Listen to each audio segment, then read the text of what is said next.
welcome back to my channel. This is DailyTech. Today I'll be showing you how to factory reset your Samsung Galaxy A20 Plus.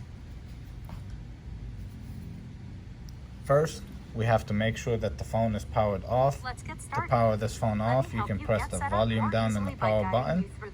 It will come up power off, power it off. So it can be ready for the factory reset.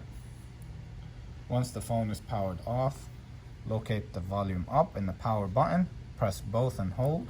Once the phone comes on, release the power button, continue holding the volume up.